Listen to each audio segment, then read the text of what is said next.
ये क्या हो गया?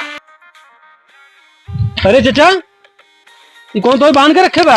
लड़का बिचौना बांध दे बा भैया।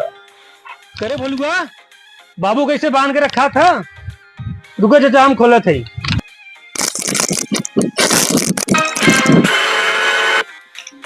अरे यार वो वाले उन्हें खोल देते हैं, लेकिन उन्हें पकड़ा मुश्किल बा यार। ये कैसे हो गया?